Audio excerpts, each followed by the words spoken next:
Ave Maria in the Afternoon is a co-production of Ave Maria Radio and EWTN Radio and carried across the EWTN Global Catholic Radio Network.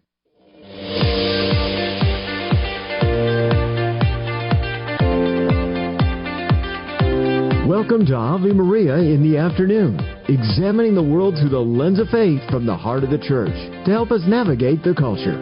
Here's Dr. Marcus Peter. Good afternoon. Thank you very much for joining us on this hour of Ave Maria in the Afternoon. I'm Marcus Peter. Joy of joys, we have cause to celebrate. We're joined by my friend Andrea Picciotti-Bear, who is a legal analyst for EWTN News, as well as the director of the Conscience Project. Again, you can follow her work, conscience-project.org. And the reason why I'm saying we have cause for celebration is because the Supreme Court soundly affirmed the question and attack on religious freedom in the case involving Wisconsin Catholic Charities. The resounding 9-0 unanimous Supreme Court victory last week for Catholic Charities Bureau of Wisconsin is a much-needed cementing, a reminder, if you will, and certainly a continued narrative forward that what unites us as a nation is in fact our commitment to safeguard crucial civil rights enshrined not just constitutionally, but in certain explicit ways by means of the Bill of Rights.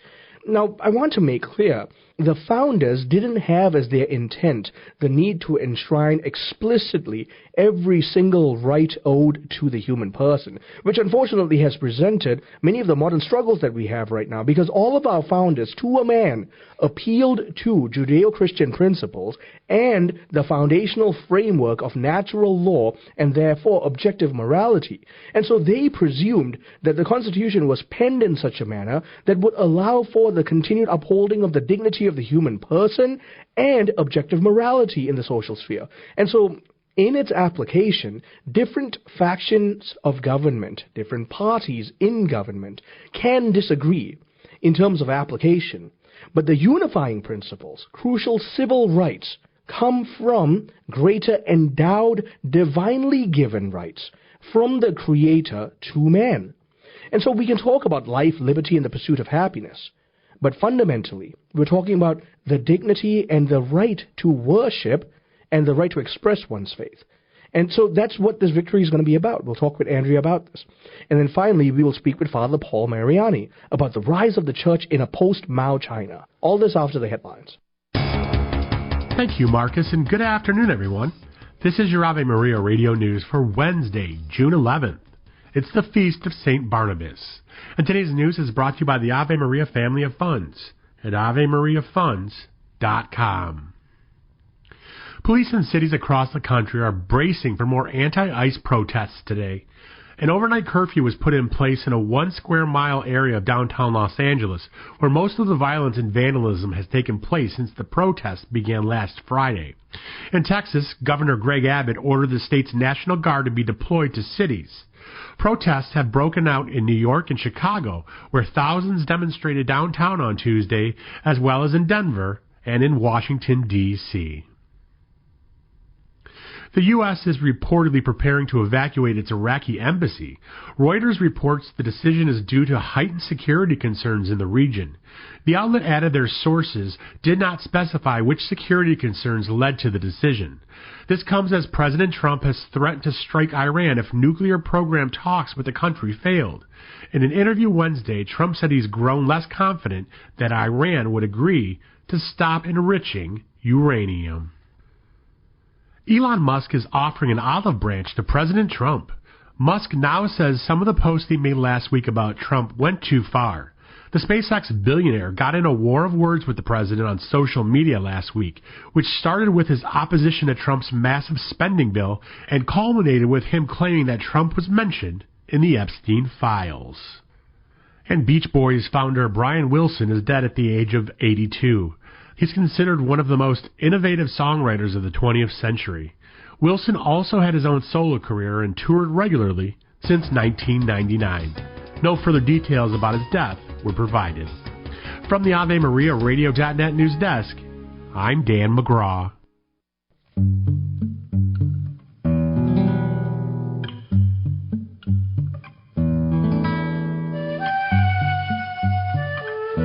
Good afternoon and welcome back. I'm Marcus Peter. The Supreme Court issued a resounding 9-0 victory last week for Catholic Charities Bureau of Wisconsin. This is a much-needed reminder of what unites us as a nation, our commitment to safeguard crucial civil rights like religious freedom. An added bonus has been the opportunity to catechize on Catholic social teaching across the nation. We discussed this with Andrea Pichotti-Brea, who is legal analyst for EWTN News and director of the Conscience Project. You can follow her work at conscience-project.org. Andrea, happy news. Great to see you. Great to speak with you. Marcus, it is happy news indeed. I love when we get to talk about victories together. Let me ask you, did you do a little happy dance when it went exactly where we thought it was going to go? Well, I'm always doing a little happy dance, but I did a very big happy dance after the court released its decision last Thursday, and it was it's wonderful. It's rare that the Supreme Court has a unanimous decision, and I like unity for all sorts of good reasons, and this is one of those. Yeah. I think it's a really good reminder that there are some things that are just easy things to see and for the court to decide, and I think it's a wonderful move for the church, especially to continue to do their work and be able to get the benefits that are providing for religious institutions across the board. Now, I'm very excited about this, but I don't want to get ahead of myself because some of our listeners might have forgotten or might not even be aware of exactly what we're talking about. So for their benefit, let's just provide some context as to what the case is about and what has recently happened. Yes, it's a good reminder. Not every person is a Supreme Court nerd like I am. So I love the little nudge in the right direction, Marcus. So this is in the state of Wisconsin, there is an unemployment insurance program that all employers need to pay into, and that's consistent with a federal unemployment tax law. And but they do allow for religious entities to be exempted from that pay-in if they have their own system to provide for people who are leaving their employ. That's the case for the Catholic Church in Wisconsin, and Catholic Charities Bureau is part of the Diocese of Superior. They've been in operation for, I guess, almost 100 years. I mean, it's amazing what they've done to respond to the needs of the vulnerable in their community. They applied for this exemption in 2016, and they were denied the exemption from both the state agency in charge and the Wisconsin Supreme Court, saying that they weren't, quote unquote, operated primarily for a religious purpose, which is such a head fake. You're like, wait, what? Right. How is an entity, Catholic Church, not operated primarily for religion?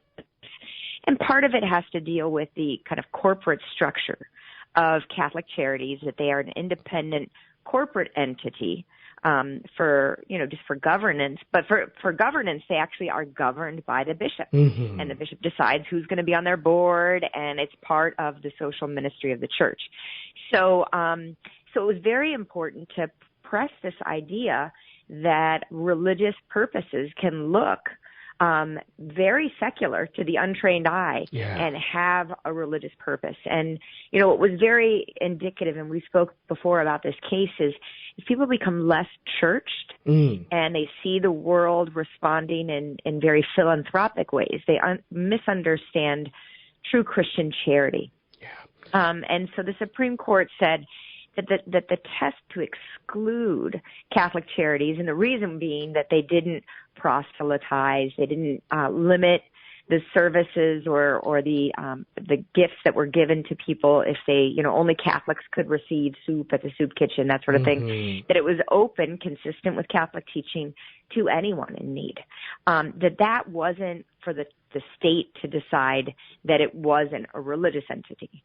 The state was taking a very narrow look, saying if it doesn't look like worship, it's not religious. And the Supreme Court very, very clearly said you're discriminating among religions, because those religions that do have that kind of condition on charity, that it's only for co-religionists, would be able to be exempted from the state program, but those that are like Catholic charities that provided for anyone in need would not get the benefit, and that was a discrimination religion among religions. And so it's really wonderful to see that. The other thing that was great, though, Marcus, is one of my favorite justices, Justice Clarence Thomas, really kind of drilled down on the importance of religious autonomy, the autonomy of churches as protected under the First Amendment, that it's kind of the combination of the Establishment Clause and the Free Exercise Clause to keep government out of the internal decision-making of a church. So when it comes to whether we're going to incorporate our social ministry separately or it's going to be part of the church incorporation under the law, it's a decision, and the government can't question that. Yeah. Now, I'm no legal expert by any stretch of the imagination, but as you and I have been talking, I kept bringing up the fact that this seems, on the surface, to be a very clear First Amendment violation act of First Amendment religious clauses. And based on Justice Sonia Sotomayor's declaration of the court's opinion, that's exactly where the Supreme Court landed. Yeah, and that's also really interesting. Justice Sotomayor is kind of considered part of the liberal or progressive wing of the court. And the fact that she is the author for the court in this case is really significant, because it shows that issues of religious freedom, issues of church autonomy aren't partisan issues. These aren't issues that you can say people on the left agree with and people on the right disagree with, or vice versa. This is an American issue. This is a constitutional issue. And I thought it was brilliant when figuring out who's going to write the majority opinion. It's up to the Chief Justice to assign opinions. And I thought it was just brilliant that Chief Justice John Roberts assigned it. It wasn't in that typically pro-religion wing of the court, which happens to be the more conservative wing, but instead someone who's kind of considered a progressive. And the opinion of the courts here, however, just tell us about where they landed as it pertains to those tricky words that for some reason the state Supreme Court didn't seem to grasp, which was religious purposes. So the Supreme Court, now Federal Supreme Court, didn't define it. But if you could comment on that a little bit. That's interesting. There is this kind of, I'd like to ignore concurring opinion by Justice Brown Jackson, and she typically votes with Justice Sotomayor, and she gave perspective on the Federal Unemployment Tax Act, which has a similar exemption for religious organizations. She got into her perspective on that. I particularly disagree with that perspective. It wasn't relevant to resolving the case. But she did get into the more finite issues related to religious purpose, whereas the majority opinion and Justice Thomas really just said, look, the way that the Wisconsin was analyzing things was just discriminatory. And so we're going to declare this unconstitutional on that grounds. I think that it is very indicative, though, that there weren't more people disagreeing with what she was saying. And so I think it's very, very promising. It doesn't mean that this is the end of the story. Yep. And the fact that Justice Brown Jackson went out of her way to basically offer an analysis that might exclude Catholic charities in the future in other states is a little troubling. But for now, I think we should be doing that little victory dance. I agree. And it's also a very fundamental validation of the biblical reality of Christianity, that we are not confined to the sheer work of proselytization. That's a crucial component, to be sure. But all of our works of charity called for by Christ in Matthew 25 is to extend to all, not just Catholics. Absolutely. Amen, Marcus. Andrea, always a joy and a joyous piece of news for us to celebrate. Thank you for making the time. Thank you. Have a great one. You too. My guest has been Andrea Pitotti-Bear. We've been talking about how the Supreme Court soundly affirmed religious freedom in the Wisconsin Catholic Charities case. And we are blessed to be able to celebrate this. The fight still goes on. Stay tuned. I'm Marcus Peter. Hi, this is Ed Bahura with Sylvan Learning Centers. This is one of our many 5-star Google reviews. I would like to take the time to thank all of the staff at Sylvan for helping my daughter achieve her goal of attending the University of Michigan Ann Arbor with a full scholarship. My daughter has been able to maintain all A's in math and increased her SAT score by 200 points as a result of attending Sylvan. To learn more, call 1-800-EDUCATE or visit sylvanlearning.com. When the need for senior care arises, home is where the heart is. Visiting Angels provides home care for mom or dad up to 24 hours per day, including personal care, meals, and light housework. You may select your professional caregiver with Visiting Angels. More information at visitingangels.com or at 877-374-LIVE. That's 877-374-LIVE. Visiting Angels, America's choice in senior home care. Ron Finn here, inviting you to join Dave Basheris, Pat Odie-Murray, and me for Morning Offering, the Catholic way to start your day. We welcome some very special guests each day, including Teresa Tomeo, Andrew Reinhardt, Dr. Ray Garendi, and Matthew Archbold. Plus, my chat with Pat, talking with Catholic experts from all over. Plus, we're having fun along the way, so you can start your day with a smile. Morning Offering, weekday mornings at 8 here on the Ave Maria Radio family of stations. St. Therese once told her sister Celine that when we trust ourselves and not God, our soul becomes barren and incapable of virtue. Her remedy? External works of charity. We all try to do it on our own sometimes without asking for God's help. At St. Paul Evangelization, we suggest sharing the gospel with someone who needs it. Check out streetevangelization.com to find a team near you where you can share the love of Jesus. If there isn't one in your area yet, perhaps God is calling you to start a team in your city. To learn more, visit streetevangelization.com.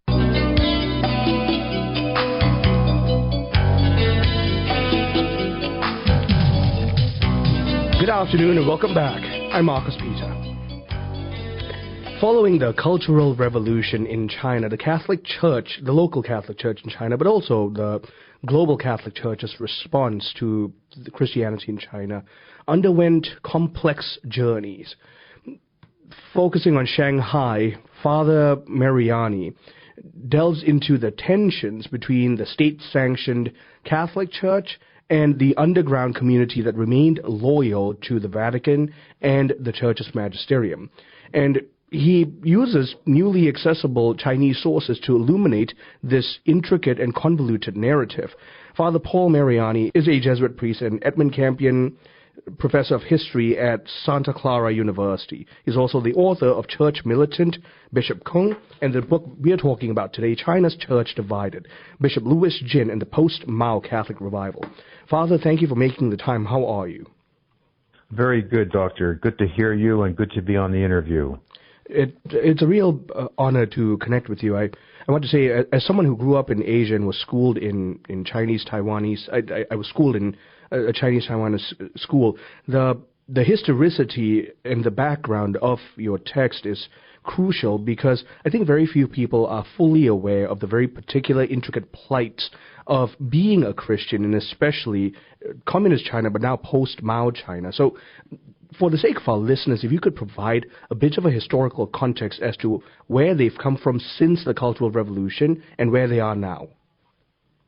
Exactly, right. So as you know, having that experience in Asia that sometimes it's hard to explain, sometimes to an outside audience, but people are very sympathetic. Mm-hmm. I have found people interested in China, and it'd be a bit like taking, United States history, even in the last 60 or 70 years. Yeah. Like, where do you begin? Yep. But I think in broad strokes, I took in this book, China's Church Divided, which I have a copy here in my hand, but it's really for major release in July. I decided to take a more narrative approach. So I have these scholarly sources. I try to do a deeper history, but I found that a narrative approach often works with a scholarly audience because sometimes people are reading outside of their field, but it also works with to hit the kind of the regular average Catholic, what are they interested in? They're interested in the history. And I think to get into a lot of jargon, you put up a brick wall. So I did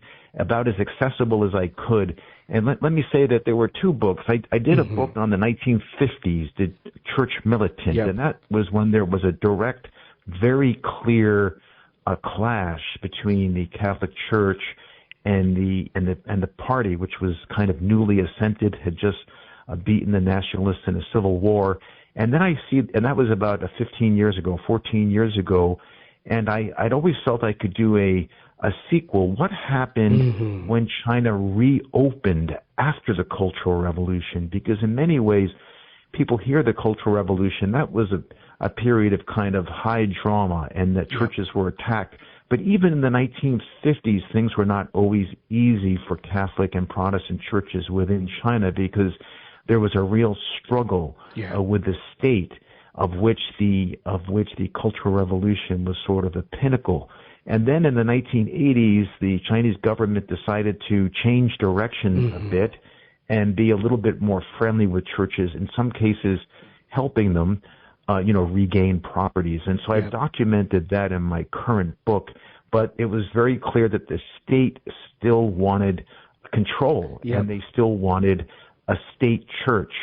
So what I try to do in the book is show that there was sort of it was kind of black and white, but in this period there was more gray in the middle that some people could maybe go along. So the Vatican made efforts to contact China, even Pope John Paul II made efforts. So I think it's Church Militant is much more kind of black and white, where we see Pope Pius XII say, you're not really a good Catholic if you go along with the government, that you have to resist, that what they're doing is unjust and is against religious liberties. And it was a very clear kind of clash. And then you have the kind of the Dark Ages there, but we're not really sure what was happening. But what was happening was they were kind of erasing religion from China, and very little news got out in the 60s and 70s. And then suddenly things open again in 78, 79, 80, and people are shocked to find that despite taking a terrible battering, the churches, the Christians, Catholics still exist. Yep. And they're coming back to life. And so the story here with this China's Church Divided is, what do you do if you're a priest or a lay person and the government is giving you some freedoms, right? But they have to be taken in context. They're not going to give you complete freedom. So what were the gray areas? What were the possibilities?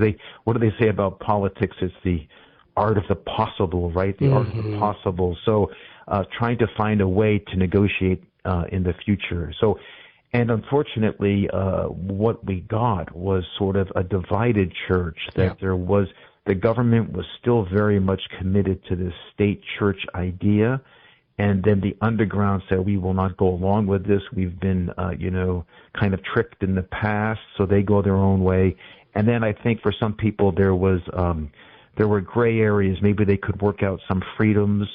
And so what I document in the book is some areas where the Vatican finds people they can work with, and other areas where they kind of have to draw a line. Yeah. So I focus specifically on Shanghai just because I'm more familiar with it, and also I was able to find some pretty good documentation, talk to people, and I think sometimes just telling the story of one place makes it more understandable for people. And you certainly achieved that. And I must admit, as a proud citizen of the United States, I also have to realize that in a first world, First Amendment nation like the United States, we take for granted the sheer amount of religious liberty that allows us to do what we do or not do. Meanwhile, when you look at what the CCP achieved in the establishment of the Chinese Catholic Patriotic Association in 1957, and the willful attack on the church, their assets and privileges and even public presence was ostensibly removed. The restoration came slow, and even then it's been limited. I'd like to invite you as a priest and as a professor to, for the sake of our listeners again, to comment on the real socio-religious but also socio-political struggle that Catholics in China face that we don't have an inkling to here. Right. So I think one thing I often find is people, they like, and it makes sense, we're kind of schooled in histories of the martyrs in the Roman Empire. So oftentimes when people approach China, they want the story about, a lone individual who resisted, temptation, resisted what the state was asking, and was swiftly martyred, and that's the end of the story. But what I found, especially in the first book, Church Militant, was how much of a corporate effort it was, how much that the church worked in tandem together, that yes, there were lone individuals who did impressive things for their faith, but there was also a cloud of witnesses, sung and unsung heroes, and that it went from the top down. And it divided families at times, but it also showed that the church there in Shanghai in the 1950s was very attuned to what the Pope was saying in Rome about how much they could go along with the government, how much they had to draw red lines. So the corporate witness was very powerful. And so, it was impressive to see that the government knew, for example, the different pressure points. So it doesn't make as good copy, of say a lone individual standing up and being executed. But what happened was the first thing that they did was, to nationalize schools, take over the Catholic schools, take over the curriculum. And I'm sure, and so some people had to suffer kind of white martyrdom, in the 1850s. My guess is Father Paul Mariani, Jesuit priest, Edmund Campion Professor of History at Santa Clara University. We are talking about the church divided in China, surviving the Cultural Revolution in a post-Mao China, and the Catholic revival that's happening there. Stay tuned. I'm Marcus Peter.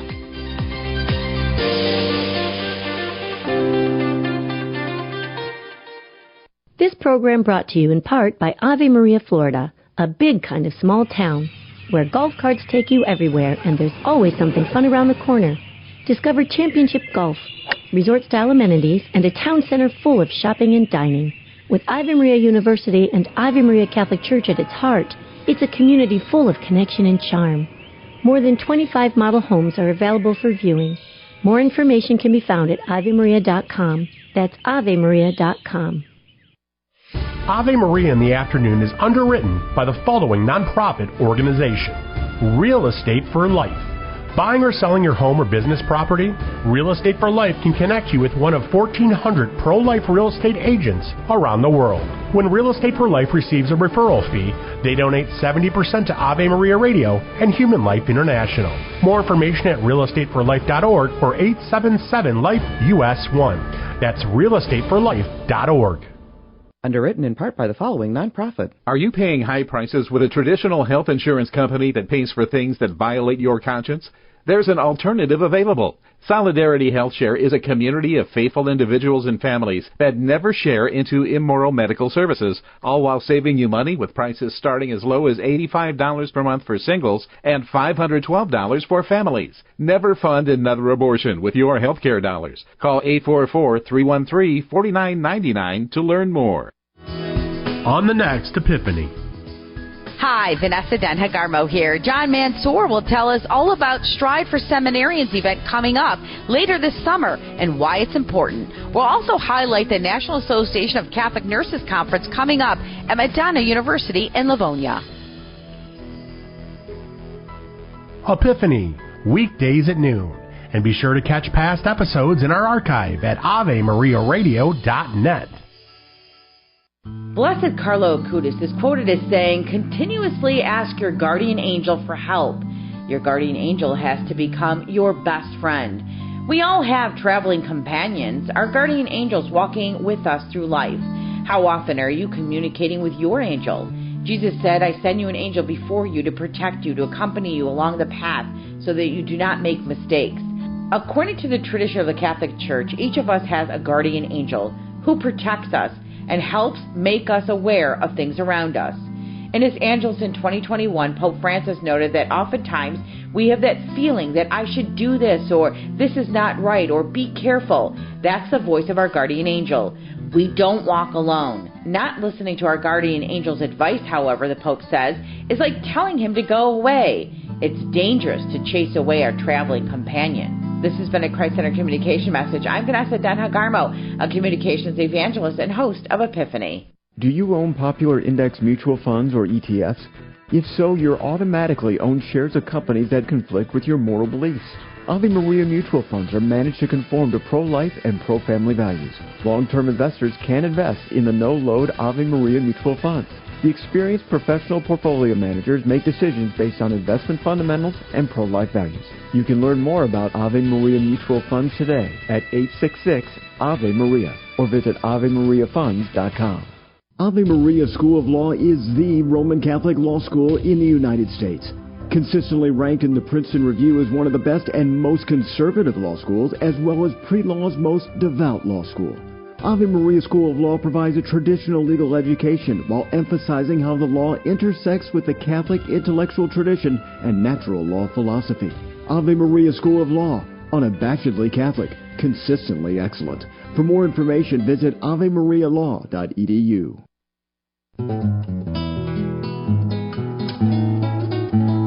Good afternoon and welcome back. I'm Marcus Peach. I'm talking with Father Paul Mariani, a Jesuit priest, professor of history, and the author of China's Church Divided. Father, I want to pick up where we left off by also addressing, like you mentioned, that it's easy for us to desire, especially as Catholics with the Catholic historical heritage, for those very clear, definitive stories of martyrdom, one man contra mundum, and laying down their life, and those are laudable, wondrous, exemplary witnesses for the faith. The situation in China, replete with political stress and strife, has called for some level of nuance, one could say, but really pastoral prudence. And we see this in people like Bishop Jin, for example, and his accepting a position with the CCPA, and yet trying to be a pastor and a shepherd to those who remain loyal to the magisterium. Exactly. So, fast forward to the 1980s. Now we see that people had really suffered for their faith. They had seen it kind of the churches taken over. That there was almost maybe no public manifestation of religion in China in the 60s. That is a well-documented fact, that the churches were taken away. They could not publicly state that they were Catholics or any religion. So it was a very, very difficult period. Mm-hmm. And then suddenly, in the late 70s, I think the government, they write documents, and they say that by 1982, they're aware of what they call the religious question, that, religion just doesn't disappear because the state wants it to disappear. Yeah. And that it is I think they call it a long-term, protracted thing. So if it makes any sense, they kind of did reverse psychology, and they say, well, we're good Marxists. We believe that religion will disappear in China, but it's not going to happen so quickly. So that in the meantime, we found that strong administrative fiats deciding that, okay, religion is going to disappear, that will backfire. And in fact, the only thing it'll do, it will kind of unify people against us. So if we're going to govern China well, we have to kind of lay off religious believers a bit, and in fact, we have to help them. Now, we're going to try to give away as little as possible, but we should train a clergy. We should, return church properties. We should give some, freedom of religion, or a freedom of what they call freedom of religious belief. Mm-hmm. A little bit of a tongue twister, but so they did permit this, and to their credit, this is where some of the religious revival. Now, I think that they were surprised that how quickly things developed, that there was a greater need for churches than they were willing to admit, and that we see at this time a growth of Catholicism, we see a growth of evangelical Christianity, we see kind of there's a scarcity of churches and pastors. So the government has to provide these things, kind of, if you break it, you have to fix it, right? So there were some Catholics say, absolutely not, we're not going to go along with the government. But they did try to control the seminaries and such. Right. But on the same token, you can imagine, and I've met them at the time, there were, young seminarians who come from old Catholic families and want to give to the church. And they have a bit of a dilemma because if they go completely underground, that the infrastructure is not there. They don't have the books, the libraries. Now, yes, there are lone heroic individuals who are mentored by priests, and they're able to make something of a go of it. But others decide to join what they call, the state seminary, and then maybe after the fact they would try to visit an underground bishop and say, hey, I've been consecrated a priest or ordained a priest with the so-called patriotic church, and what do we do? And usually that underground bishop would try to make things right. So these are some of the moral dilemmas people had, that the state was showing some good faith, but it wasn't complete religious freedom like we see, in the West. So they made decisions, and I think the Vatican, in a sense, I remember meeting one Jesuit, and in some ways the Vatican's response was a bit divided itself. Yeah. They would go to one office and they would say, do everything you can to connect with the so-called patriotic church and make friends and make connections. And another maybe dicastery or group in Rome would say something like, stay away, they're not in communion with Rome.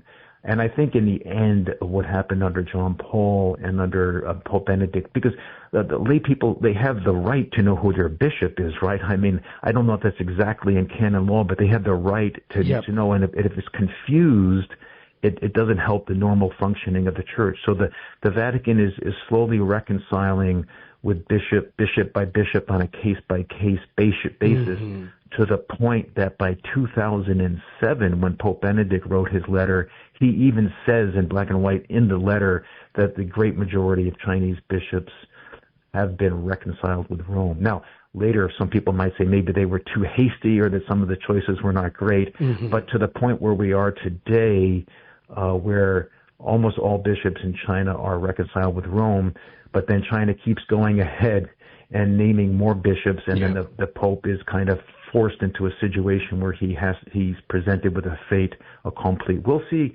where it goes now, but in some ways some issues are resolved, but still there are some thorny issues that continue in time. How much of a role do you think the directives document, or the special directives document as you call it, in 1978 from the Vatican played in at least facilitating a reunification with the Vatican and better relationships between the CCP and the Vatican?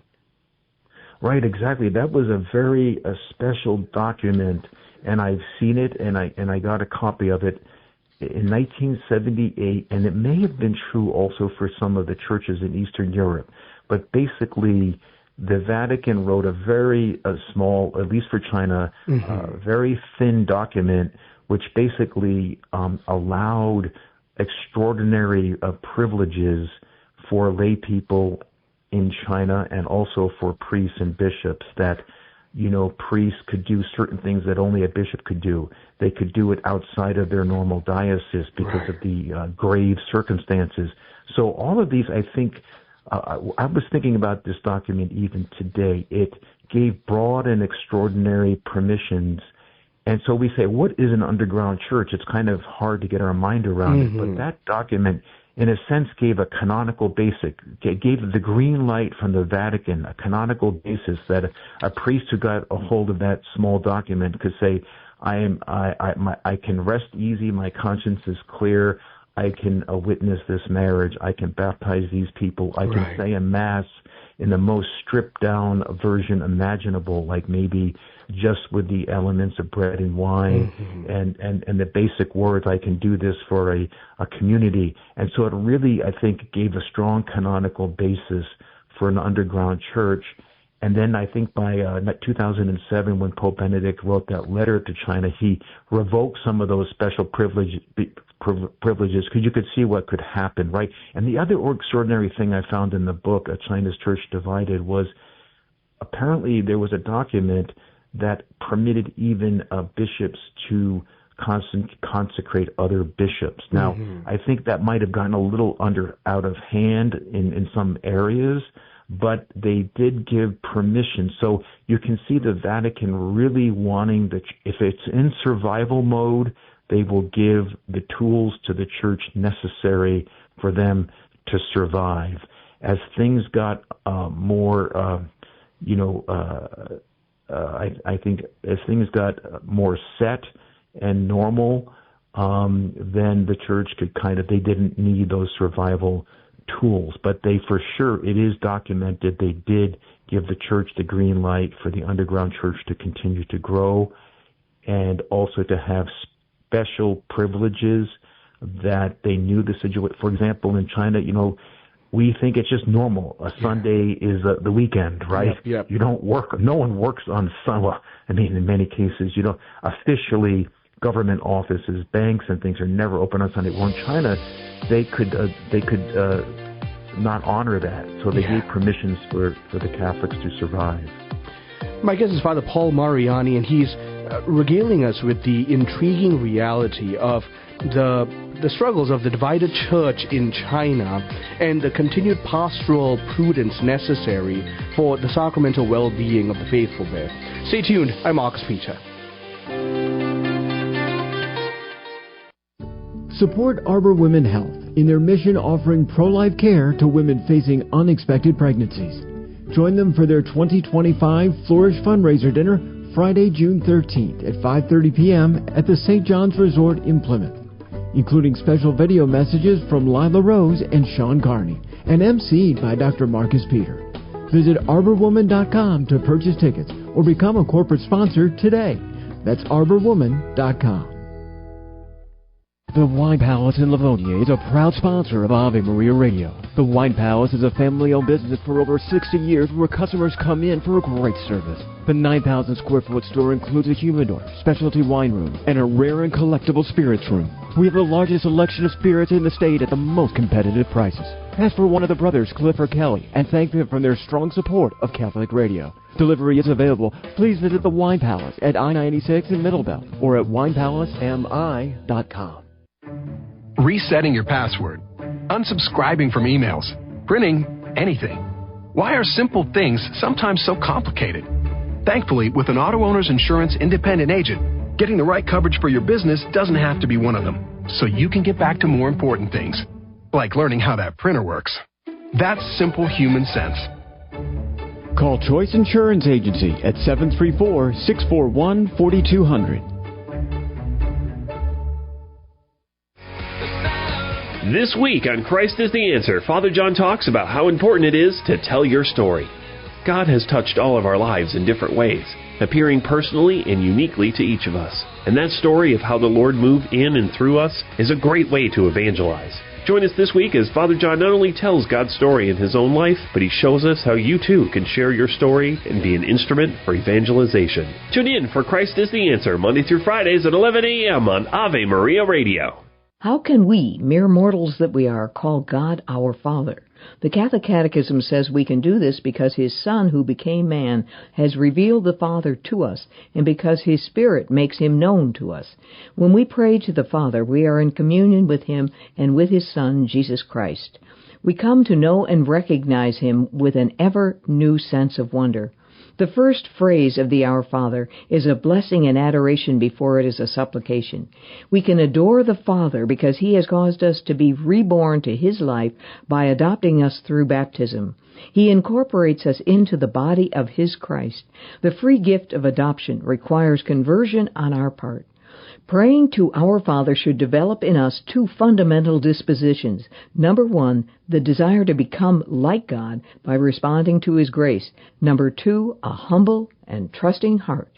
This is Peggy Stanton, and this has been the Order of Malta's Minute with the Catechism. My dad, sharp as a tack, but getting him out for a dentist trip got harder every year. When he moved to the senior residence where he lives now, Dr. Mansour's portable dental service was a godsend. Dr. Mansour comes to wherever the homebound patient may be, whether in a nursing facility or the comfort of home. All the services you'd expect in a dentist office brought straight to the patient's door. Call 586-873-5567. That's 586-873-5567 or portabledentalservices.com. The Encounter School of Ministry is offering a power-packed 4-day event, allowing you to experience a taste of the School of Ministry. The Summer Intensive offers foundational teaching in the spiritual gifts, including kingdom identity, healing, prophecy, and inner healing, all drawing from the richness of our Catholic heritage, and taught by Father Matthias Phelan, Patrick Rice, and more. The Encounter School of Ministry main campus Summer Intensive, evenings June 23rd to 26th at St. Patrick Parish in Brighton, Michigan. Visit EncounterCatholic.com to learn more. EncounterCatholic.com.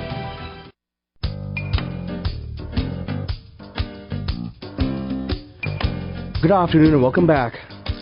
I'm Marcus Peace. I'm speaking with Father Paul Mariani. He is a Jesuit priest, professor of history, author of China's Church Divided, Bishop Louis Jin and the Post-Mao Catholic Revival.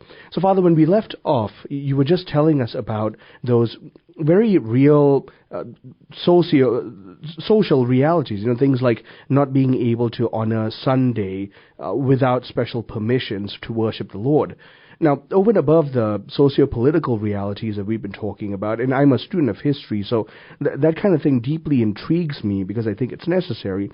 You also highlight in your book the spiritual revivals that are happening. There's one story of that woman who was possessed and how between a priest and 3 faithful women and the presence of the Eucharist, they see revivals, and her exorcism took place. So if you could just share with us about the spiritual revival that's taking place in China.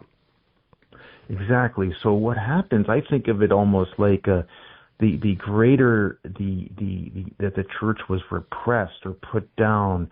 When things opened up, it was almost like a jack in the box. It just all of that pent-up energy and excitement came forward.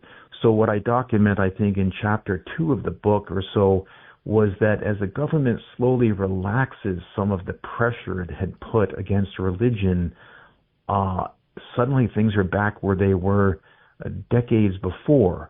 And so there was a pilgrimage site just outside of the city of Shanghai, and it's still there. It's called Our Lady of Shushan, and Shushan is just Shi Mountain, and it was an old Marian site. People go there like in the month of May. There were some very wealthy, very connected, very well-educated Shanghai Catholics, and there was also some very humble fisher folk that had lived in the region. So it was both and suddenly as the government kind of loosened strictures around Shi Mountain there, it had been kind of locked up. People could only go there secretly. And suddenly people showed up because they thought that in March of 1980, word had spread that there was going to be some kind of manifestation of the Virgin Mary. So people flocked there, and almost miraculously, some of the old canals that had been filled in or had kind of had not been able to be used. It had been raining, and so people could even access it, by car, by bike, by bus, but also by boat. And thousands showed up in mid-March of 1980, which I think was quite a shock. And this is documented, and it's real. And people called it the Shushan miracle. So you went from this officially atheist state to suddenly thousands of people coming out of all directions to see possible Marian apparitions. And so people went to the top of the hill. And so the government, I think, realized that, what are we going to do? This is kind of out of our control. So I think in remaining years, they tried to domesticate it, permit it, but kind of under more careful control. But for sure, these were little, the mid-level church was kind of barred and closed, and there's 30 years of dust, 25 years of dust, and suddenly people are breaking down the doors and going in and praying, and it was largely peaceful. So yes, there were definitely miracles, and there was also cases of that were documented of exorcisms and this woman. So this is kind of something that was going on in China at the time that is really, really extraordinary, and all the more extraordinary because it came in a place that where religion, they said it was eradicated. Well, it wasn't eradicated.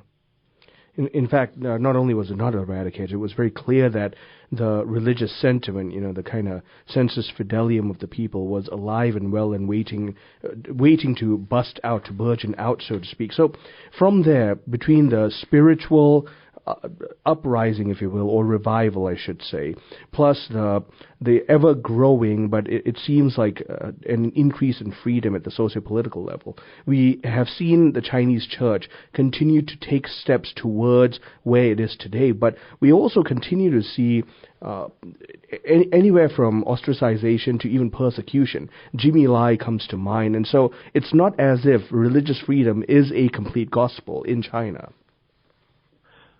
Right. And, as China, one kind of a piece that I do in the book is the 1980s.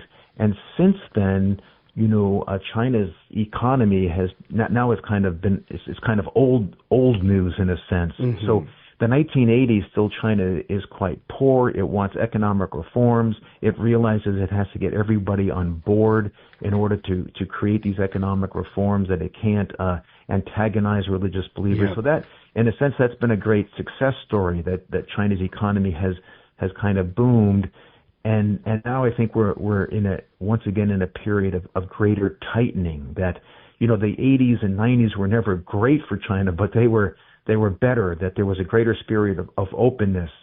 And now I think that one of the church that has to be very cautious in the current era, because there is a greater tightening, but also there are, unfortunately, some of the same problems we see in North America and the West of, declining family sizes, of fewer people wanting to go into the seminary. So it seems that it wasn't quite a golden age. There was more freedom, but the seminary, for sure, it was full at that time. So I think that we in the West can learn a great deal about the great fidelity of the church in China, but in some ways China and Chinese Catholics can also learn something from us, that we are aware of secularism, we are aware of consumerism, we are aware of these things. And so I think it's kind of interesting things we can learn from each other. How have you handled this? How have you dealt with it? Has it made your faith life stronger? So one of the great things I saw was in researching this was people kept to basic Catholic devotional life, and it kept their families strong even in greater persecution.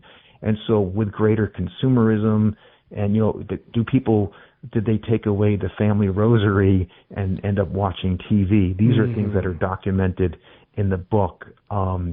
So that is a cautionary tale as well, that sometimes it's just faithful, simple practices that keep the community going, and when they're lost, they're hard to regain. So I think this is a cautionary tale for China, but also for us as well. And we know that in the West, we have our problems, but hopefully we're still somewhat faithful. But we could always do better, right? And where do we get those stories? Sometimes they're from China, and sometimes it's China looking to us. How have you dealt with this or that situation? Yep.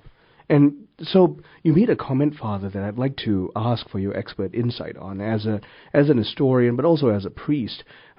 When you consider the historical reality of China and its economic standing in the pre-50s, into the 50s, 60s, even the early 2000s, its economy was nowhere near as influential, one should say, at the global level as it is today. And therefore, the CCP today exercises a different kind of authority over the church in China. And are we seeing a renewed sense of suppression of religious freedom and an overt push for the CCPA to flourish?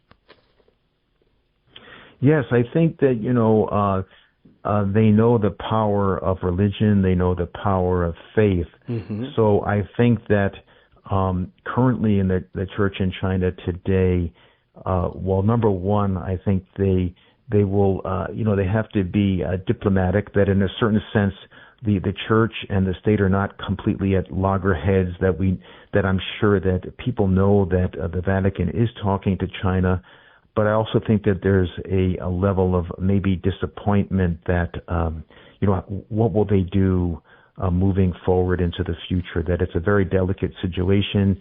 Prudence and diplomacy is called for, but it's also, I think you're right, there is a greater tightening, and they said that. So, for example, I think that in the past there might have been rules about, no one under 18, unless maybe you were from a Catholic family, really should be baptized.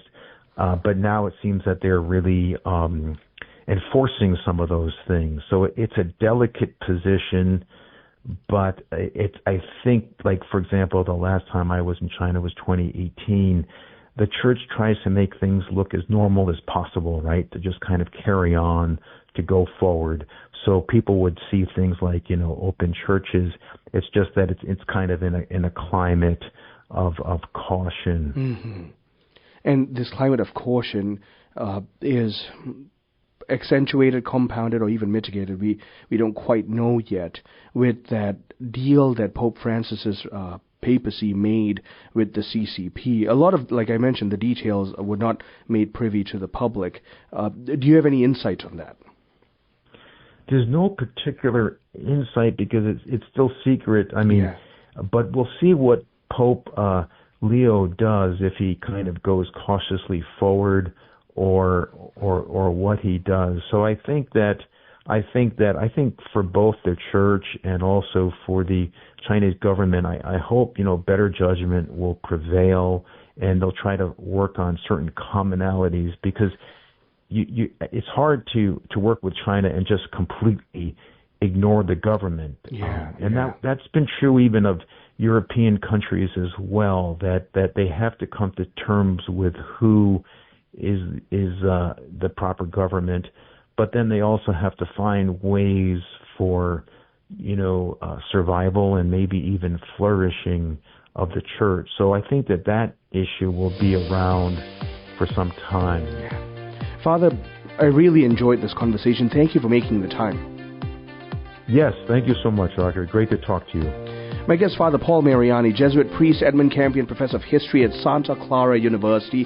We've been talking about the reality of the church in China, how divided it is, and the role that the CCP has played in dividing that church.